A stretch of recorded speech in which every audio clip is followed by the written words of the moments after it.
Mangkunegara pasca perjanjian Salatiga, berbicara tentang sejarah berdirinya Praja Mangkunegaran, tentu tidak dapat dilepaskan dengan perjuangan Pangeran Mangkunegara atau Raden Mas Said, Pangeran Surya Kusuma atau Pangeran Pirangwadana, putra pasangan Arya Mangkunegara dan Raden Ayu Wulan yang lahir pada 7 April 1725, kemudian dikenal dengan nama Pangeran Sambernyawa,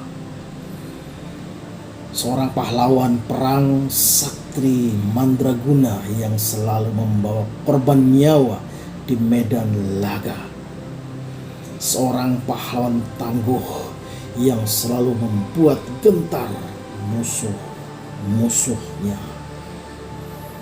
Masa perjuangan Pangeran Mangkunegara bermula saat terjadi pemberontakan orang-orang Cina di Geger Pecinan, Kesunanan Kartasura pada 30 Juni 1742 yang dipimpin oleh Sunan Kuning hingga merobohkan benteng Kartasura setinggi 4 meter itu.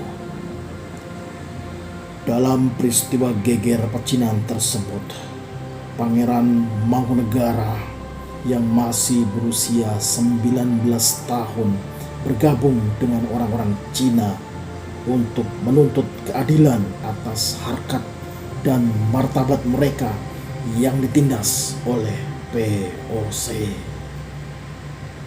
Sesudah peristiwa Geger Pecinan hingga menyebabkan Raden Mas Prabasuyasa atau Sri Susuhunan Pakubuwana II melarikan diri ke Surabaya, Pangeran Mangkunegara membangun pertahanan di Randulawang yang terletak di sebelah utara Surakarta.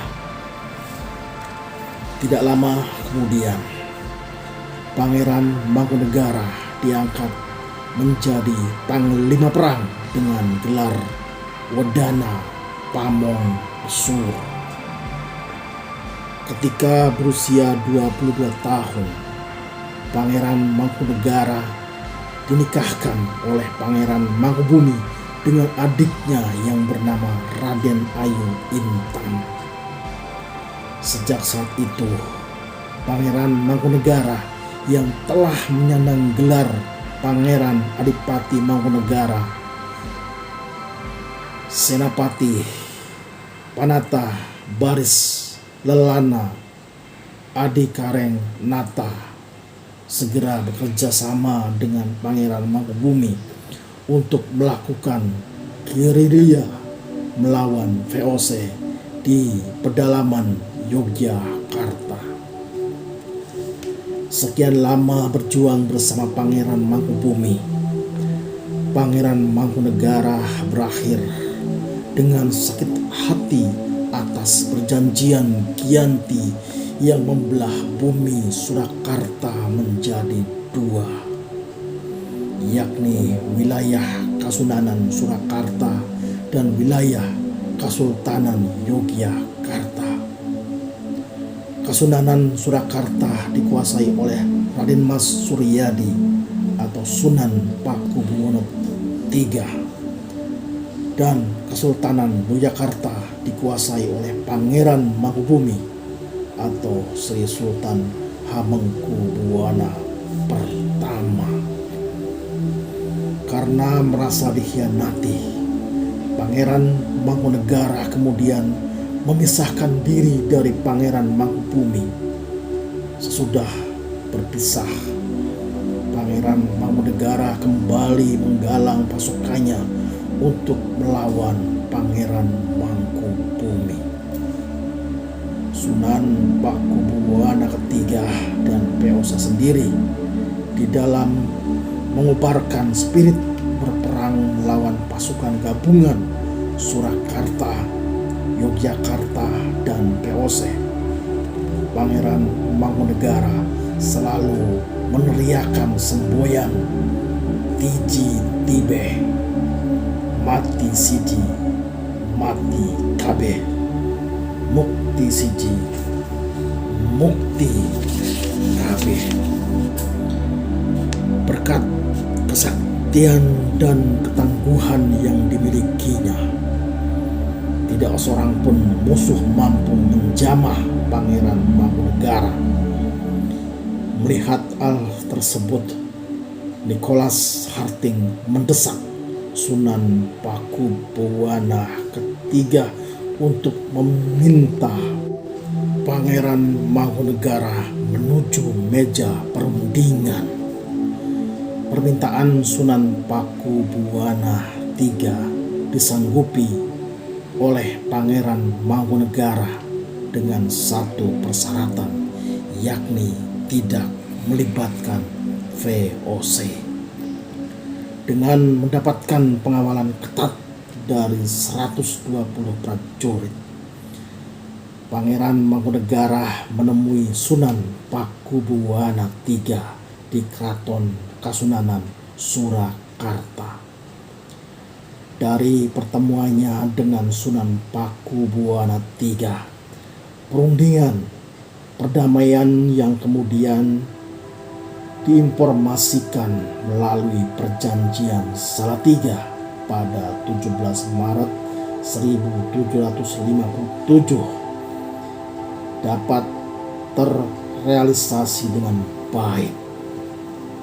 Dari perjanjian Salatiga yang melibatkan pula Sri Sultan Hamengkubuwono I tersebut, Pangeran Mangkunegara kemudian mendapatkan wilayah Praja Mangkunegara yang meliputi Kedaung, Matesih, Honggobayan, Sembuyan, Gunung Kidul, Pajang sebelah utara, dan Keduh.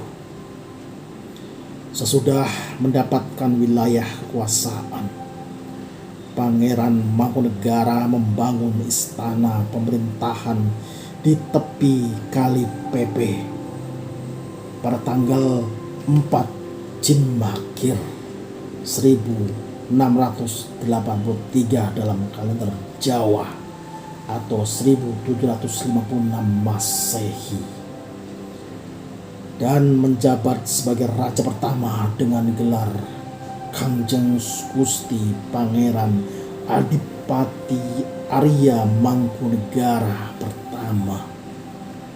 Istana yang terletak di tepi Kali Pepe itulah yang sampai sekarang dikenal oleh masyarakat luas dengan Istana Praja Mangkunegara. Di masa pemerintahan KGPAA Mangkunegara I pada tahun 1757 sampai 1795, Praja Mangkunegara bisa dikatakan sebagai pusat seni dan budaya Jawa. Karenanya melalui budidayanya, 3 karya koreografi tari tradisi diciptakan.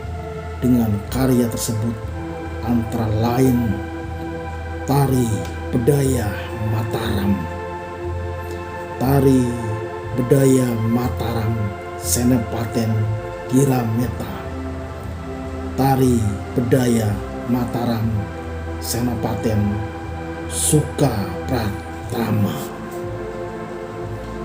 Sebagaimana Kasunanan Surakarta dan Kesultanan Yogyakarta, Praja Mangkunegara masih terus eksis hingga kini.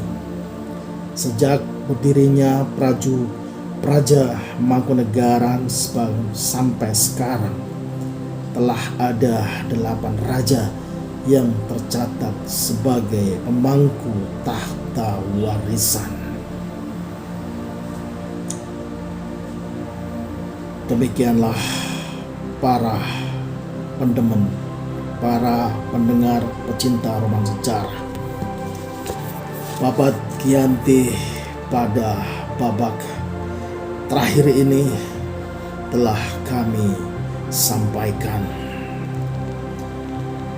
Mohon maaf jika banyak terjadi kesalahan dalam penyampaian.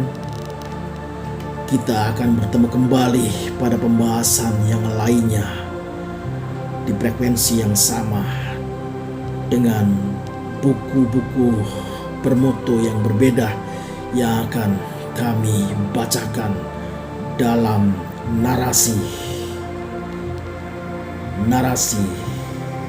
berikutnya. Sampai jumpa lagi di buku selanjutnya. Wassalamualaikum warahmatullahi wabarakatuh. Salam roman sejarah.